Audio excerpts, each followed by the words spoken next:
You can hear me loud and clear. Yes, we can hear you. Oh, great, great, great. Thank you so much. All right.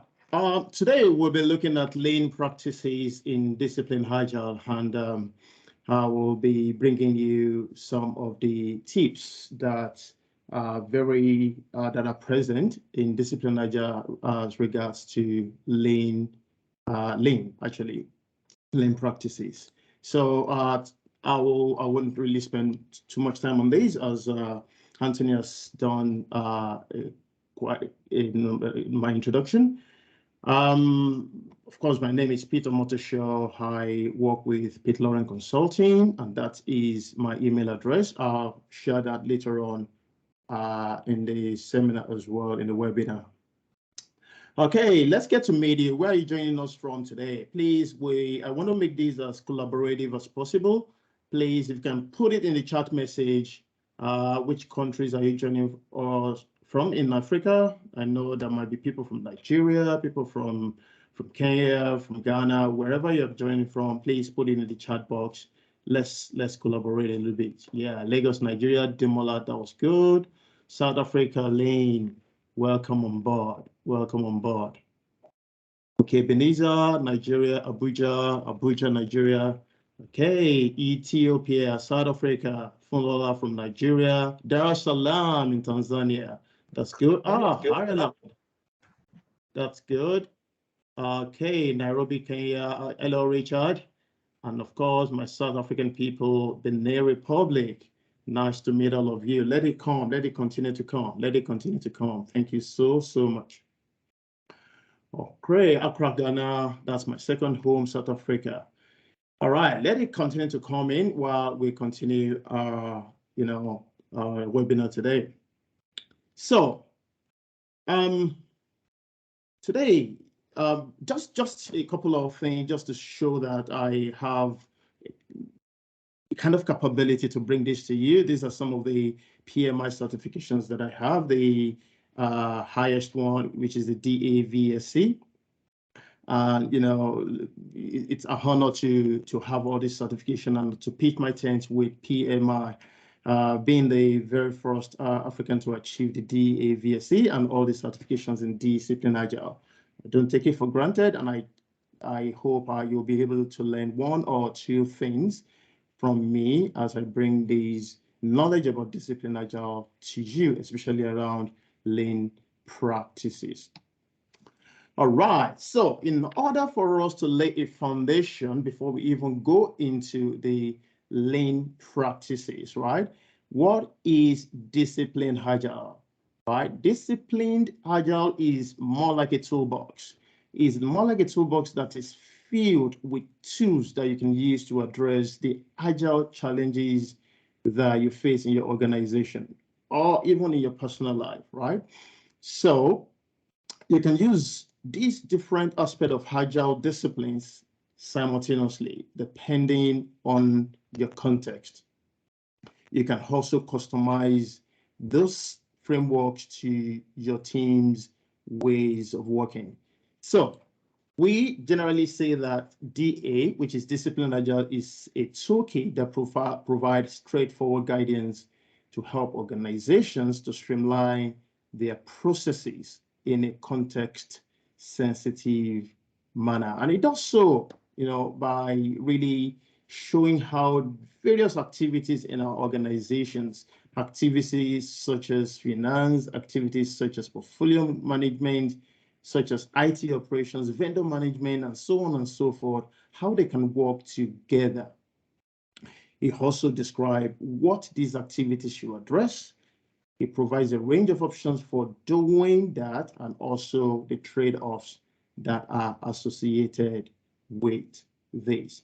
Please, if you have any question at any point in time, put it in the chat message. I know Anthony will be monitoring it, and the team will be monitoring it, and we can definitely answer all your questions. So today is not all about Discipline Agile, introduction to Discipline Agile. It's all about lean. So we'll be going into that very, very soon. But before we do that, let's look into the DA mindset. So I'm just going to introduce the various aspects of the DA mindset to you. We have about 8 principles. These are the principles that cover what we believe in discipline agile, things that, like why we do what we do, right? For example, we want to continue to always delight our customers. For example, we want to make sure that we have choices, we have options. We want to be pragmatic in what we do. There are 8 of them. I want you to look at those 8 and choose the one that you think will apply to your context that you currently work in. We also have some promises. We promise each other that we will work in a disciplined manner. And then we have 7 ways in which we can do that. We believe that psychological safety is quite important, and we embrace diversity as we do that. We want to keep our workloads within capacity. Why do we need to work if we do not have capacity to do that? So these 7 ways are actually the the promises that we have. We also talk about the guidelines. So these are the things that makes us effective. We follow these collection of guidelines to enable us to be effective in what we do. And of course, Lean is all about effectiveness. And so we're going to go into the world of Lean as soon as possible. Under the guidelines, we talk about validating our learnings as soon as possible, as much as we can. We talk about adopting measures to improve our outcomes. We talk about fostering joy. We need to create an effective environment that fosters joy. That's what we do. That's what we do as Agile practitioners. So these are the starting point for discipline Agile. Having said that, I think it's about time we go on to Lean. There are webinars that we had last year that talked so much about introduction to discipline Agile. So if you really want to know much about discipline Agile, grab those or go into those recorded, webinars, and you'll be able to learn so much about discipline Agile. Because of time, I'll go straight to why we are here, which is about Lean. So most of the time when we move towards the organizational level thinking, we need to begin to move into the realm of Lean. That is why we believe that Lean is not negotiable. For example, there's some key points that you want to really know before we go into it is, for example, most of the people on the call today, we know Henry Ford.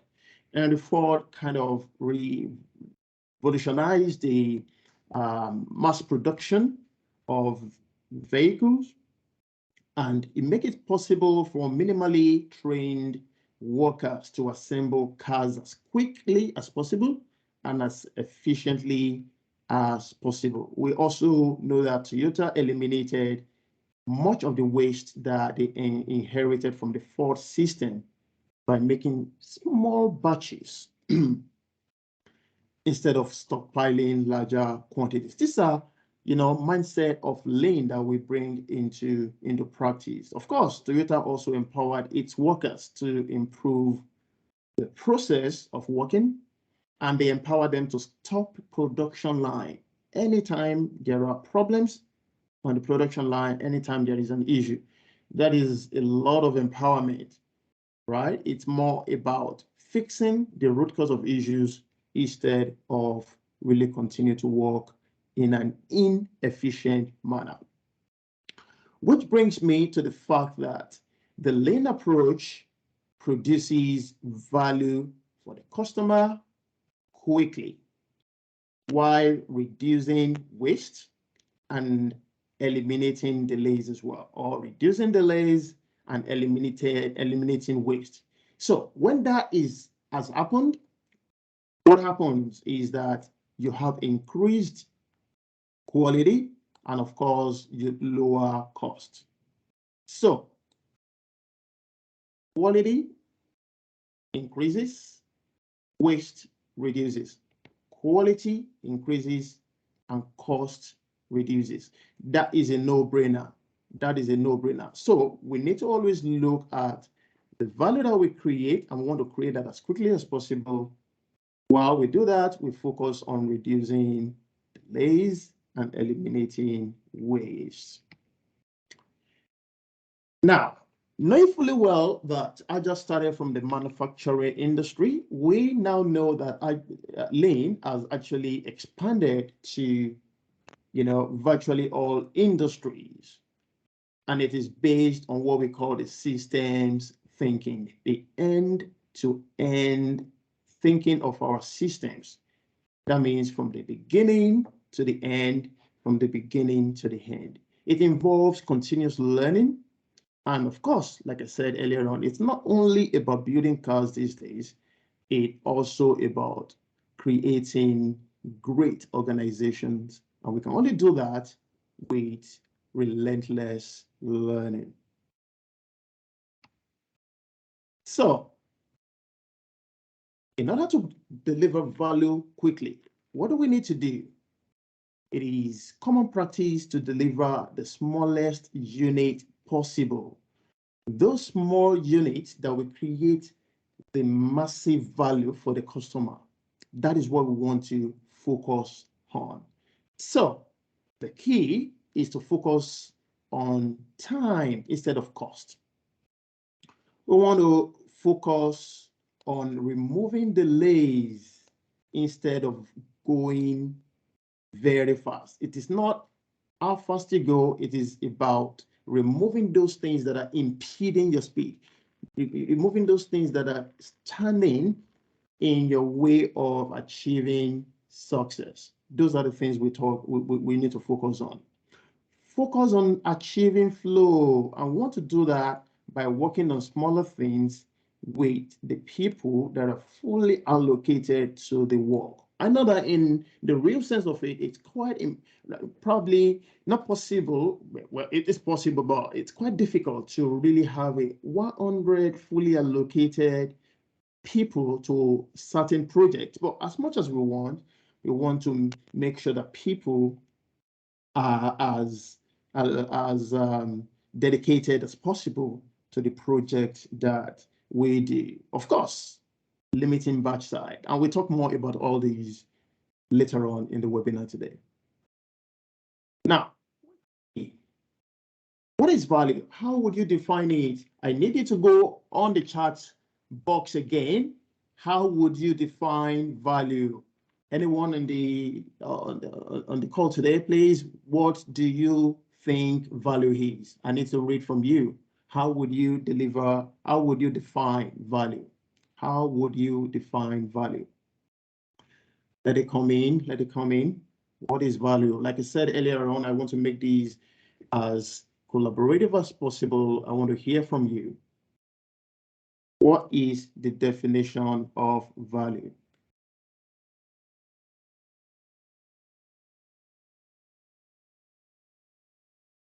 Feel free also to unmute yourself. Okay, yeah, if you want to, yeah, okay, new covenant or Mura that says anything tangible that we are looking to deliver to a customer. I like that, that's very good. Nicholas says agreeable outcomes providing solution to customer problems. There is something very common to those two definitions, the customer. Thank you, Fazil. Value is expectation of what a product is designed for, increasing in efficiency. These are very, very, very valid outcomes, very, very valid, and they keep coming. What we deliver for the customer, what meets expectation, quality, content, expected deliverable, products and services we can exchange for monetary gains. Thank you. Those are very, very, very valid answers, and they are all correct. Now, from the discipline agile point of view, and I like that most of you did mention customer, what the customer consider important, That is one. So we're going to look at it from three angles. The first one is what the customer considers very important. The second angle is what a business is ready to invest in. That means if the business or the organization you work with says, we have 3 projects, we are going to invest in project 1.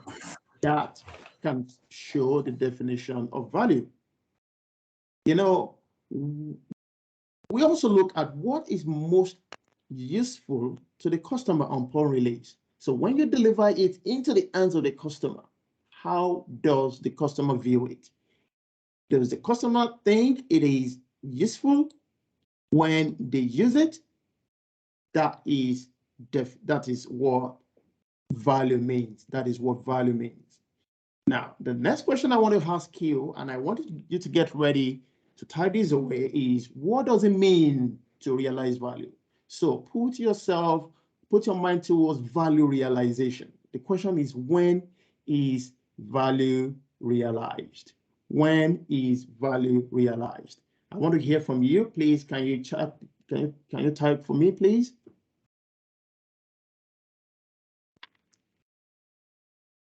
When is value realized? What does it mean to realize value?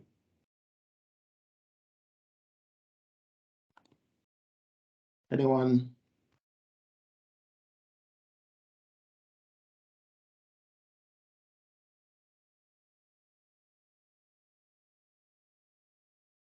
Nico, you did mention standards of behaviors, and I'm expecting more to come into the chart. Yes, thank you. They keep coming. Customer expectations are met and they are delighted. That's a very good one, Michael. You went straight back to the beginning where we started from to today. Meeting the requirements of the project to the customer satisfaction. Thank you, Wanana. Adekunle says when planned expectations are met, definitely. When the unique objective is met, when customers' requirements are met, value is realized when customer is satisfied. That's from Amos. All parties are aligned in the requirement outcome. Yeah, they keep coming. Thank you for those very, very wonderful answers. And that is quite true. You know, when you have a product in your hands, when you have a feature you're working on, when you have a service you're rendering, right? Value is realized when the customer considered it important at the time it is delivered. When the customer considered it important when it is delivered. Now, when you use it, that is when value is realized.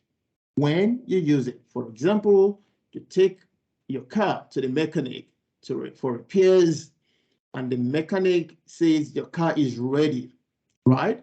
When you pay for the repairs, that is not when value is realized. Value is realized when you drive your car and all the problems are no more there. When all the problems are no more there. So value is realized when a product, feature, or service is used. Thank you for all your very, very good answers. That's good. And so that really takes me to the next one, which talks about what does it mean to build quality in. You can keep typing if you want to answer that, but I'll keep going anyways.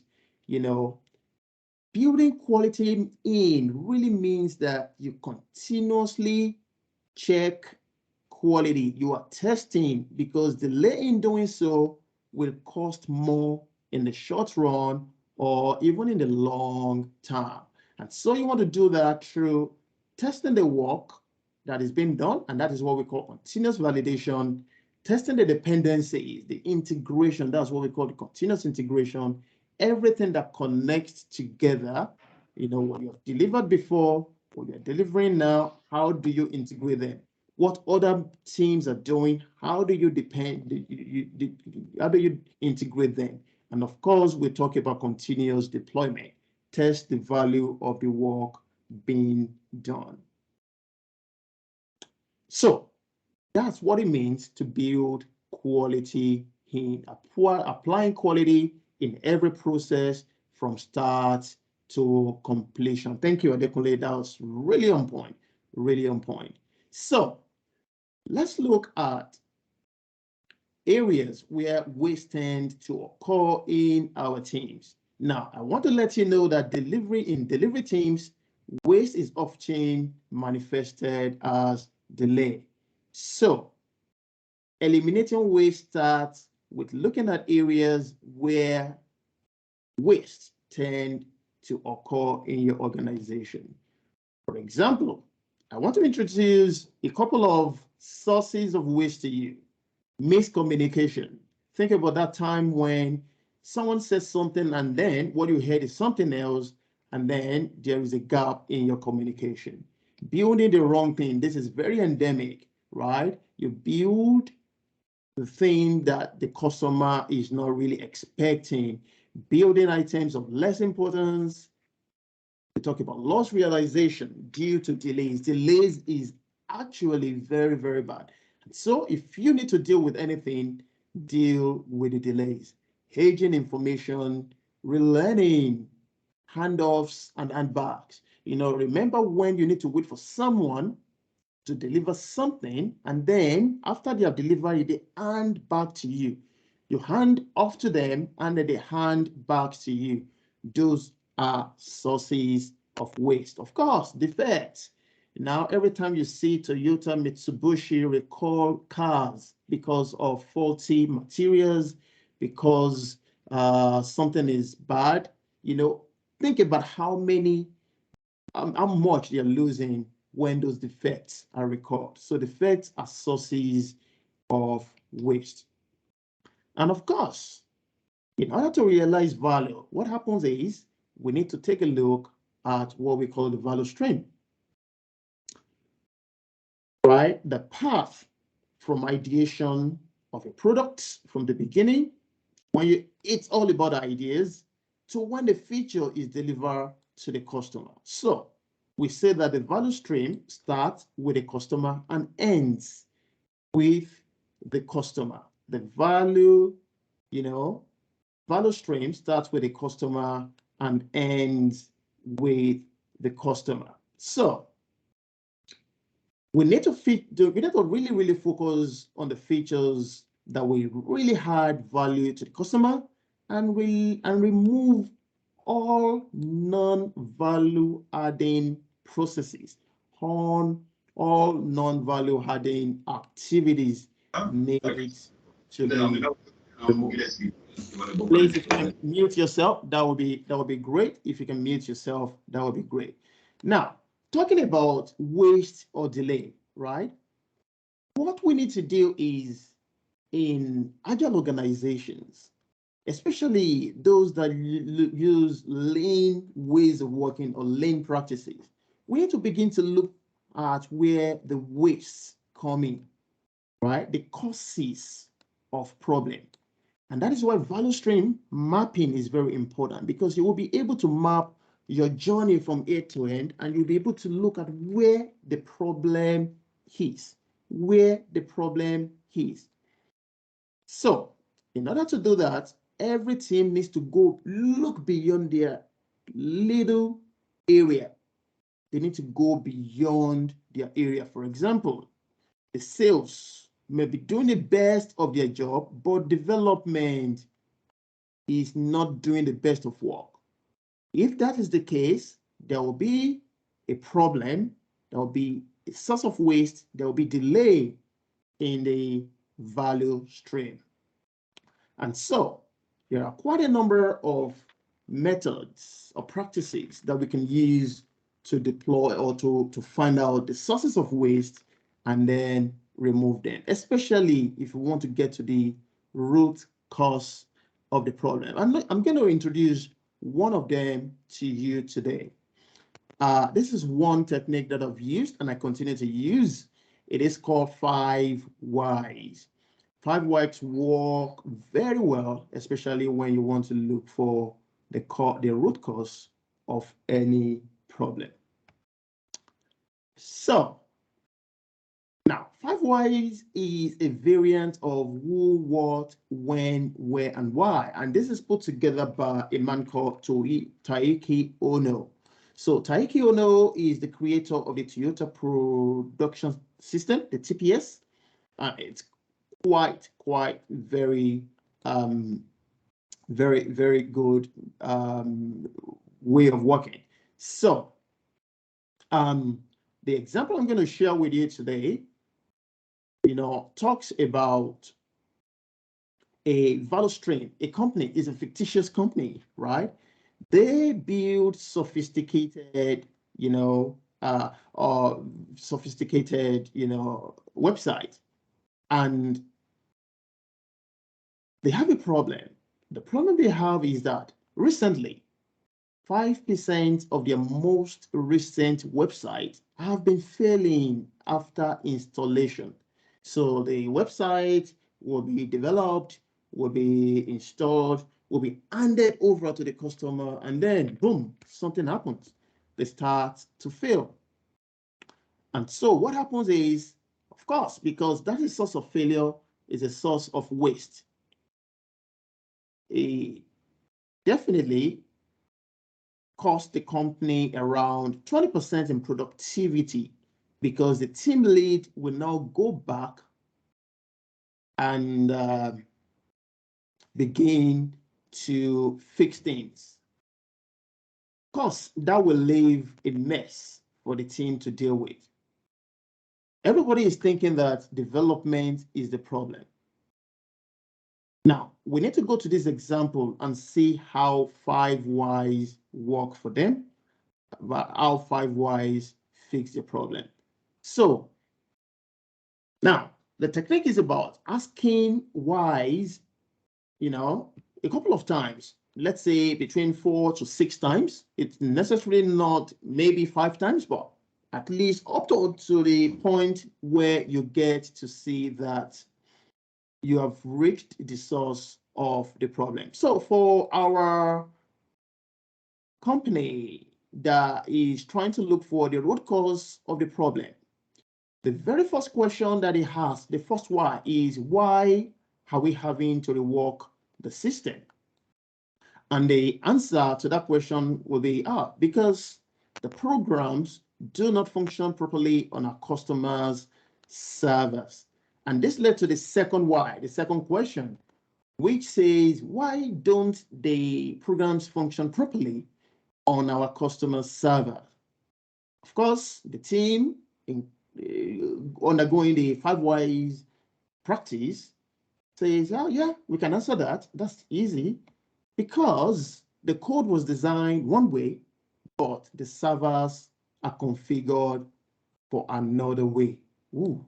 Okay, then that led to the third question, which is, why are our customer servers being configured differently than expected? Because our customers are not following our guidelines for server configuration. That's a shame, right? Of course, but there is still more to find out. Then they went on to the fourth question, which says, why are our customers not following our guidelines for server configuration? And the answer to that is because they are not aware of the guidelines. That is terrible. Why are they not aware? What? That's terrible. And then that led to the fifth question, which says, why aren't these customers aware of them? And the answer to that is shocking, because the answer to that is because the sales department that is supposed to make sure that they know of this configuration is not telling them. What? The customer doesn't even know. Now, we need to know why the sales is not telling our customer, which is the sixth question, right? And the answer to that is because when the customer is ready to buy, sales just want to close the deal. They tend to keep quiet and just get the contract signed. Closing the deal is more important to sales. In fact, it is the most important to sales. Now, we see that The root cause is just communication, right? It's just a communication problem. Now, the initial assumption is that it was a development problem. And now you can see that, oh, 5% of the website crashes, they lose 20% in terms of revenue, they lose 20% in terms of, value add. But the real problem is a simple communication problem. Now, the company needs to now deal with that communication problem. Instead of allowing the sales department to communicate with the customer, then when I say, okay, let's talk about the tech people, or let's talk about who is in the best position to communicate this to the customer, and they will have the guidelines easy and ready to use by the customer. So this is just an example of how 5 whys work in a real environment. Now, my challenge to you today is look for that very difficult problem that you have, that you know that people are just treating the surface. They're just treating, they're not addressing the root cause. Try 5 whys and see how it works. I've tried it so many times and it definitely works. Don't forget, if you have questions, we will deal with it very, very soon. Now, let's look at waste in lean. Some of these wastes have been available since the days of manufacturing, and they are still very much around. Now, what are they in the new world of work, in the new virtual world, in the knowledge work environment? The facts are still the facts, because the fact is the fact anywhere. They are considered waste. They do not provide value to the customer. We have overproduction, right? Overproduction in manufacturing is creating more things that you need. If you create unnecessary features, the features that your customer does not want, that is overproduction in the knowledge work environment. Inventory, right? When you stock goods and raw materials, right? In our new world, partially done work is inventory, right? All the unfinished work that you have, they are inventories. Waiting is a source of waste, right? Delays that you see in your work these days are also sources of waiting. It is very important to remove delay because they are very naughty problems. Transportation in manufacturing, transportation means moving work in process around. Initially, I talked to you about handoffs and handbacks, right? You lose information, you lose time when you do that. Those are forms of transportation. We also have motion. In manufacturing, motion is all about moving people all around. Inventory, moving inventory all around. Of course, here is about shifting from one value stream to another value stream. Switching, we call it context switching. That is motion, and it does not add value, or it has limited value. Excess processing, doing much more than needed, over using your capacity to the maximum, or taking more work than you can actually deliver. That is excess processing. Of course, non-utilized talent is very, very endemic, which in our new ways of working is about the low quality of work that we see around, especially people that know things and they don't communicate it. In our places of work, some people are very, very knowledgeable, but they keep the knowledge to themselves.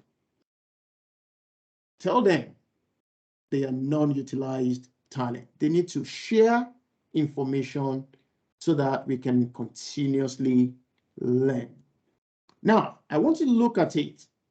Right. Think about all those wastes. Which of those wastes afflict your organization? I need you to type in the chat message. Let me know which one is the most endemic waste in your current organization, that as I'm talking to you, that yes, Pete is talking about what is happening in my company. Is it defects? Is it overproduction? Inventory? Waiting? Funza, thank you. Transportation, motion, excess processing, or non-utilized talent. Yes, they are there. Transportation. Yes, yes. Thank you. It's delay in approving process. I know that is really, really, really, it's not efficient at all. Waiting. Thank you. So let it keep coming. Let it keep coming. Let it keep coming. We need to keep go ahead. Thank you for sending those in. Now, I just want to show this that there are under the principles of Lean, we have these 8 principles, which I'm not going to go into now because of time. But we need to build quality in, we need to eliminate waste, we need to learn pragmatically, deliver value as quickly as possible, keep options open, of course, optimize the whole. You cannot optimize the locally. You need to optimize them all. Respect people and build in resilience. In the next 5 minutes or so, I'll quickly look at some of the disciplined agile life cycle, right? We have 6 of them in disciplined agile life cycle. We have, like I said earlier on, disciplined agile is agnostic, and so it helps us to choose what works for your team, what works for your scenario in your context. The first life cycle is the agile life cycle. We also have the continuous delivery agile life cycle. We have lean life cycle. We have the continuous delivery lean life cycle. We have exploratory life cycle. And of course, we have the program life cycle. Today is all about lean. And so I'm just going to spend a few minutes to talk about the lean life cycle and the continuous delivery lean life cycle, because today is all about lean practices in disciplined agile. So this is the disciplined agile lean life cycle. There are so many interesting features to this life cycle. I know that it supports continuous flow of work. It also makes sure that we follow the cadences that work with us or for our team. And of course, it has work item pool, right? So every work that you need is in a pool. And based on what is needed or what you need to be done, right? Work items are pulled from this bucket of work. The work items can be based on business value. It can be based on what you want to fast track. It can be based on the fixed delivery date. Maybe the government says by 24th of February, it has to be ready because tomorrow is election. It has to be ready today. You have to do it, right? So you can say fixed delivery. And of course, there are also other intangible options. As much as you have the capacity to deliver, you can begin to pull items. And once you pull items, you do your daily work. And then once you finish that, you can release into production. It goes through all the phases. We have the inception phase, the construction phase, and the transition phase. That is part of what we covered in the introduction to disciplined agile. You can check that later on. Now, when you have the opportunity that the work can be broken into pieces, into small work items, this is the life cycle to choose. When it's difficult to predict what you're going to do in advance, lean life cycle is your way to go, right? And of course, I want to talk about the disciplined agile continuous delivery lean life cycle. Right. Just similar to the lean life cycle, the only difference, the major difference is this is used by teams that are long-lived, teams that can deliver frequently, that can deliver incrementally. Organizations like Google, organizations like Facebook, like Amazon, they keep delivering very, very rapidly. And so you see that it is only in one phase, which is the construction phase, because it's a very fast track environment. We still have our bucket of work, which is funded as well. And then you just need to continue to pull item as much as you have the capacity to do it. And of course, as you are picking your items, you are replenishing, your sessions as well. Of course, as soon as you finish your work, you're pushing it out so that it can be pushed into production, and IT operations can take effect from there. All right. When do you use this?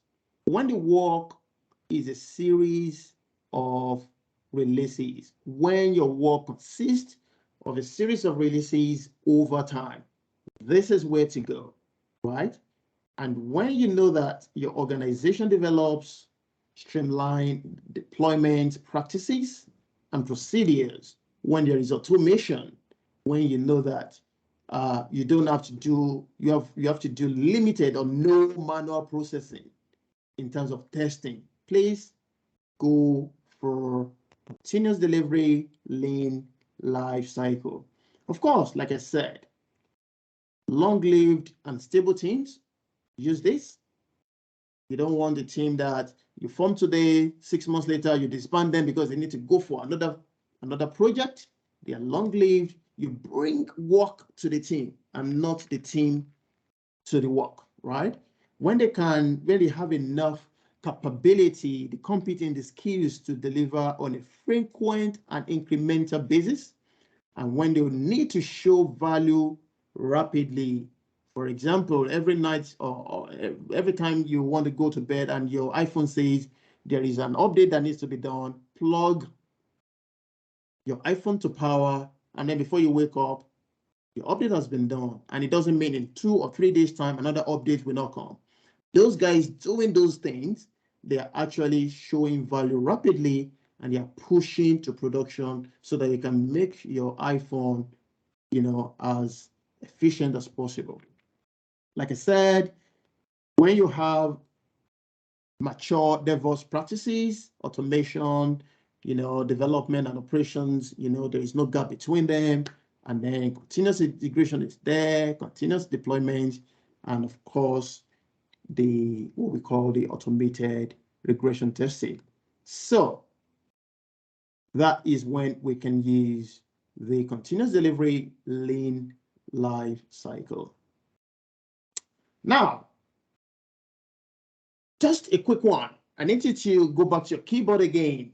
What is one idea from the lean concept that you have heard about today that you would like to do differently tomorrow? If you want to take something back to work, what would it be?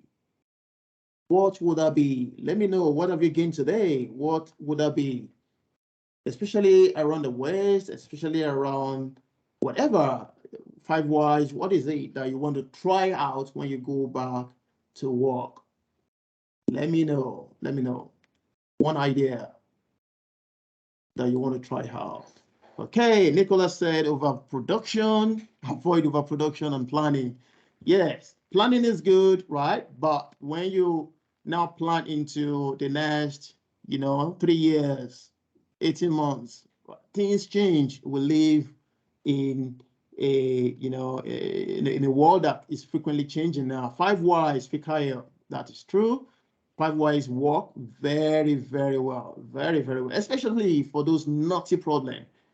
Really get to the root of the matter, fix them, and then you'll be glad you did. Minimize defect. Yes.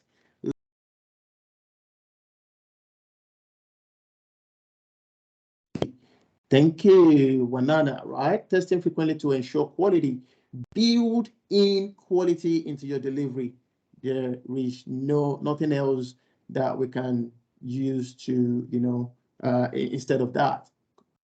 Building quality in is quite important. The 5 whys Ebenezer, nice one, nice one. Cool. Now, keep them coming, keep them coming. I'll shout out as much as I can. All right. So, wherever you are, right? Discipline Agile has something for you. If you're new to Agile, DASM might be one of the things you want to choose. You might do ACP, which is the PMI Agile Certified Practitioner, We also have the Discipline Agile Senior Scrum Master Certification, which is also a 2-day course. That's for people that have experience in Agile or people that have actually written and passed their DASA. And if you're an Agile coach like me, or you want to be an Agile coach like me, DA coach will prepare you for that. That's the Discipline Agile Coach Certification. Is a rigorous certification, rigorous workshop and certification that lead you there. Of course, if you also want to lead transformations like I do, DAVSC is the IS Discipline Agile Certification, which is the Discipline Agile Value Stream Consultant. We did mention value stream in this webinar today. So anyway, whatever you want to do, there is a certification for you. Discipline Agile can support you in that. And of course, I won't leave without an action plan for you. I want you to read more about Discipline Agile. I also want you to earn Discipline Agile certification through Pete Lauren Consulting or any other person that is there, right? I've got very good ATPs around. There is an upcoming, Discipline Agile Scrum Master course, which I want to introduce to you, and you can get to me. You can chat with me. You can send me an email if you want to really hear more about that. That is specifically put together for Africans, so there is a lot of discounts in that already. And the upcoming one is in March, which is for the African community, and every one of you is eligible to take that. Please take advantage of that. Get to my website or even send me an email. Let's connect on LinkedIn. I can share more information around that. Once I speak with stop speaking now before the QA, I will share more information around that with you. Now, do you want to catch up? If you want to catch up, please, I'm open to that. Let's connect. You can book time on my calendar. You can also send me an email. I promise I'll, answer your email, if not immediately, as soon as I can. Of course, LinkedIn. If you're on LinkedIn, connect with me. I'm very active on LinkedIn, and I'll be happy to continue the discussion with you. Anything Discipline Agile, anything Agile, that's my bread and butter. That's what I do every day. Let's connect and talk more on that. Yep, of course. I'll share my contact with you very soon on my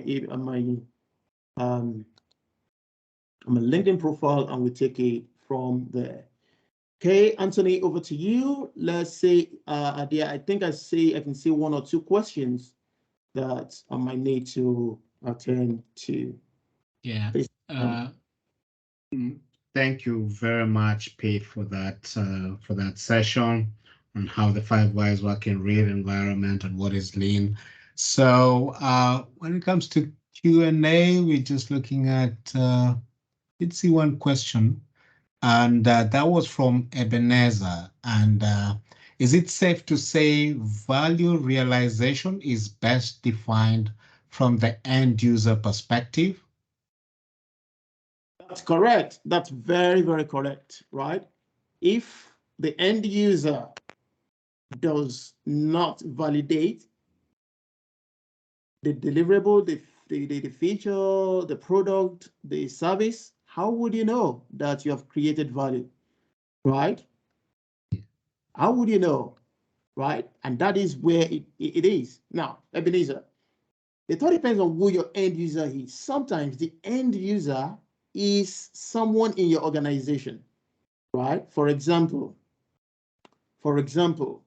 if HR needs to deliver something for the customer, for human resource department or resources department are the employees. And when is value realized by the employees? Maybe when they jump on the system and then they book their leave, and then they're able to do that, right? When they when they want to attend trainings, and then the HR says, yeah, these are the trainings available for you free, and then they're able to access it. The compliant trainings are easily accessible. When you can do that as an employee, the HR department has delivered value to you. And when you do it and complete such training, we can say value is realized. Now, I'll end with it, and I've said that earlier on. Value, or the value stream, starts with the customer and ends with the customer, which means when you are delivering or designing something, put the customer in mind. And when you deliver to the customer, put the customer in mind, because they just definitely will be able to use your product and receive value from it. Thank you. All right, thank you, Pete. Let's see if there are other questions. I see a question there from Dorcas. Dorcas, are you able to unmute yourself? Question from Dorcas is, what is business requirements? Business requirement, right? This is actually not what we cover today, but well, that's an open-ended question, right? The business requirement could be what a business need for certain project, and we have individuals like business analysts that gather those requirements for upcoming projects. It could be what the business gather from the customers in readiness for a release and readiness for a deliverable. It all depends. That's why I say it's an open-ended question. Or maybe if Dorcas can give a little bit more details, we can definitely look at that. Or if you really want to take that up with me offline, happy to have a discussion with you so that we can actually look at it from your perspective. Context count. That's one of the things we learned today. Context really counts. Pete, maybe we can take one more question. Anyone who has a question to Pete, and feel free to unmute yourself.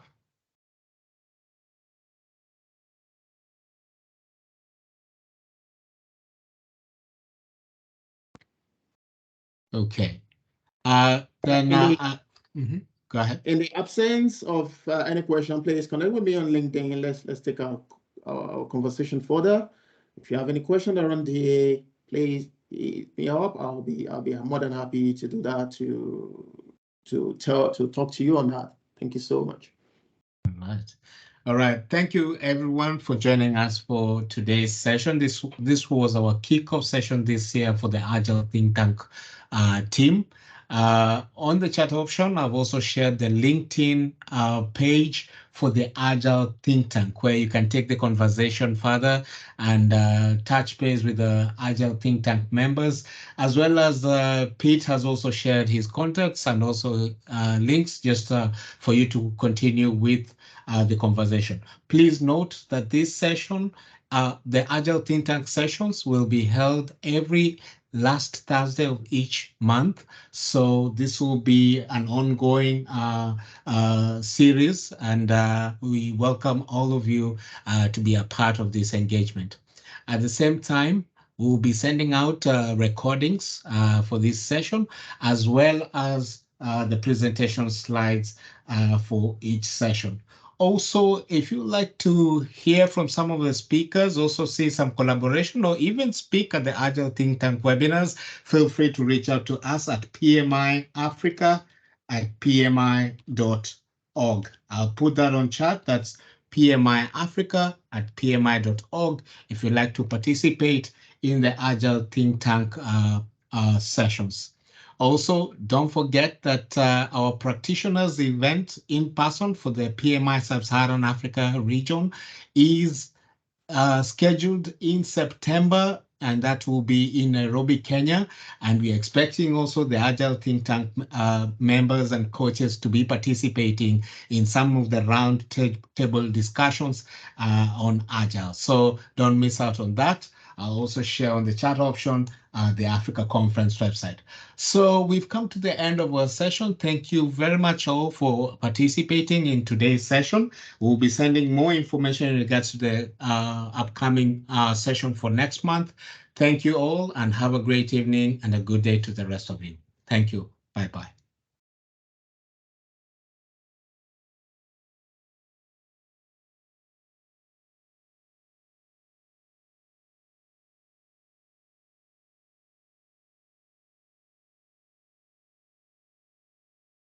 Anthony, will you send the PDU code to people?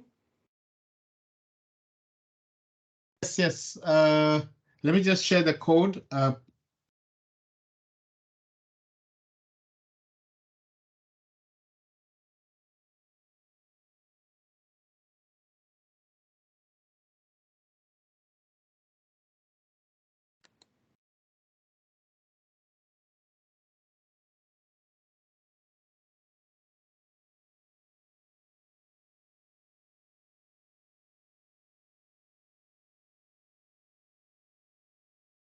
The PDU claim code is on the chat option. I believe people must have sent it now. That's good. Yeah. Okay, have a good one. Bye-bye. All right then. All right. Thank you. Thank you, Pete.